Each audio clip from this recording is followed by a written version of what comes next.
Stop scrolling, drop whatever you are doing, and lock your eyes on the screen right now because the entire internet just crossed into a horrifying, irreversible nightmare. Chrisean Rock just pulled up to the front gates and allegedly launched a direct physical ambush on pregnant Nevaeh right in the middle of a live stream. And y'all, the stream was cut the exact second 911 dispatch sirens were heard echoing down the block, and the emergency response units were called directly to the scene. Forget the petty insults, forget the social media clapbacks, and forget any hope of staying out of a jail cell. Because crossing a physical line with an expecting mother on broadcast just triggered an immediate, full-scale felony response. Are we witnessing the final catastrophic crash-out that permanently ends Chrisean Rock's freedom for good? Reports are confirming that private security feeds and neighbors' phones captured the entire driveway confrontation, as Blueface frantically tried to jump between them before the live stream crashed. Did she really pull up to the house unannounced? What did dispatch log when the 911 call was made? And how fast are the arrest warrants being filed? Turn your volume all the way up, clear every distraction, and do not look away, because we are breaking down every single second of the attack and the emergency police response right now. Let us break down the exact minute-by-minute timeline of how this horrifying sequence began, because what viewers watched unfold in real time was never supposed to make it past the security gates. It started like any other standard evening broadcast.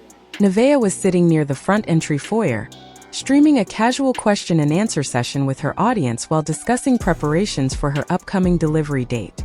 There was no aggressive energy on her end, no back and forth screaming, and no indication that a confrontation was brewing. Then, exactly 22 minutes into the broadcast, the ambient noise outside the front gate completely changed. Viewers monitoring the audio feed picked up the sound of a vehicle accelerating aggressively up the driveway, followed by the heavy screech of tires against concrete. In the background of the live feed, the automated gate sensors began beeping repeatedly as an unauthorized vehicle pulled directly into the turnaround circle. Before security personnel could even radio through to the main house, the front double doors were breached. Witnesses on the live stream report seeing Chrisean Rock enter the frame at full speed, visibly enraged, shouting direct threats, and ignoring the warnings of staff members standing in the hallway. The camera angle shook violently as staff attempted to position themselves between Chrisean and Nevaeh. Within 4 seconds of entry, physical contact was initiated. Chrisean reportedly lunged forward, swiping past a security guard's arm and making direct physical contact with Nevaeh, knocking over studio lighting equipment and sending the live stream rig crashing face down onto the hardwood floor. The visual feed went black, but the audio remained active for an additional 45 seconds. During those 45 seconds of raw, unedited audio, viewers heard absolute pandemonium. Screaming echoed across the room, furniture was heard scraping against the floor, and a female voice repeatedly shouted, "She is pregnant! Back up! Back the hell up!" Moments later, the heavy thud of the front door slamming shut was captured, followed immediately by the automated voice of the emergency dispatch system, announcing that a 911 call had been triggered from the master terminal. The stream abruptly terminated with a connection error screen. The moment that live stream went dark, the digital world went into an absolute frenzy, but the real crisis was taking place through the county emergency dispatch channels. Audio logs and dispatch transcripts obtained from local monitoring networks reveal that the first emergency call was placed at approximately 9:42 p.m. from the residential address. The caller, identified as an on-site property manager, can be heard speaking in a frantic, high-stress tone while background screaming continues to reverberate through the line. According to the unredacted dispatch logs, the operator immediately categorized the incident as a Priority 1 domestic in progress with potential medical hazard. The caller explicitly informed the 911 dispatcher, "We have an unauthorized entry on the premises.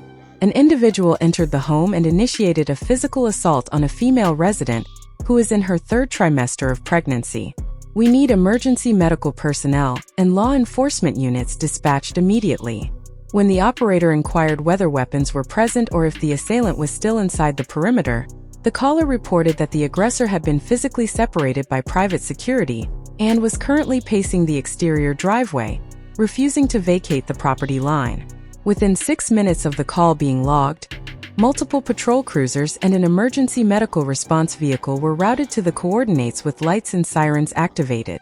Neighborhood surveillance cameras from adjacent properties captured the arrival of law enforcement units as they blocked off the main access road, preventing any vehicles from leaving the driveway. The presence of emergency medical personnel at the scene escalated the severity of the situation tenfold. When paramedics enter a domestic dispute call involving an expecting mother, standard protocol requires an immediate, on-site vital check and fetal monitoring assessment to ensure no acute trauma or stress-induced complications have occurred. Nevaeh was evaluated by first responders inside the residence while patrol officers cordoned off the entryway to document physical evidence, assess damaged property, and interview every individual who witnessed the altercation from the beginning. Now let us strip away the internet drama, ignore the social media speculation, and look directly at the cold, unyielding reality of the penal code. When a physical altercation occurs, standard misdemeanor assault statutes apply under ordinary circumstances. However, the legal framework completely transforms when the victim is a pregnant individual. In almost every jurisdiction across the United States, committing a battery or physical assault against an expecting mother automatically elevates the offense to an aggravated felony. Under state criminal statutes, battery against a pregnant person carries enhanced sentencing penalties, mandatory minimum holding periods, and an immediate classification as a violent felony. Prosecutors do not treat these incidents as simple domestic scuffles. The district attorney's office evaluates three critical legal elements in cases of this nature: intent and knowledge. Did the perpetrator have full prior knowledge that the victim was pregnant? In this case, the public nature of Nevaeh's pregnancy eliminates any possible defense of ignorance. Unlawful entry/trespassing. Entering a private residence without authorization to commit an act of violence fulfills the statutory definition of burglary with battery, one of the most severe felony classifications on the books. Endangerment of an unborn child. Special statutory provisions allow prosecutors to file separate, additional felony counts for reckless endangerment to the child, independent of the charges related to the mother. When you stack these statutory definitions on top of each other, the potential legal exposure is devastating. A single aggravated assault conviction under these conditions carries statutory sentencing guidelines that can range from 5 to 15 years in state prison, with zero leniency for first-time or high-profile offenders. Furthermore, because Chrisean is already entangled in active probation terms, pending bench warrants and out-of-state legal oversight, an arrest on fresh violent felony charges triggers an automatic probation revocation notice. When a probation officer files a revocation based on a new violent arrest, bail is almost universally denied. The defendant is held in custody without bond pending a formal revocation hearing, regardless of how many private defense attorneys are standing in the courtroom. While law enforcement officers were processing the scene and securing statements, the central figure caught between both sides, Blueface, found himself in an absolute state of operational paralysis. Sources on the scene confirmed that Blueface arrived back at the property shortly after the altercation began, having rushed to the location the moment his security team notified him of the unauthorized arrival. Upon entering the residence, eyewitnesses state he was visibly shaken, attempting to de-escalate the responding officers while simultaneously confronting his own security team regarding how the front gate perimeter was breached in the first place. His position is legally precarious. As the primary leaseholder and property owner, any violent incident occurring on his premises under the watch of his private security detail opens him to severe civil liability, potential landlord-tenant violations, and intense scrutiny from his own legal counsel. On subsequent private audio recordings circulated among commentary circles, Blueface can be heard arguing with close associates, stating, "Y'all let this happen on camera. Everything we had going, every legal strategy we were building, just got completely blown out the window in 2 minutes." His realization is rooted in basic legal self-preservation. For months, his defense attorneys had advised him to maintain distance from physical altercations, to keep his household dynamic stable, and to avoid any police contact that could jeopardize his own post-release terms. Having emergency medical vehicles and county sheriff cruisers parked outside his front door, while his pregnant partner is being treated by paramedics, completely destroys any narrative of domestic stability.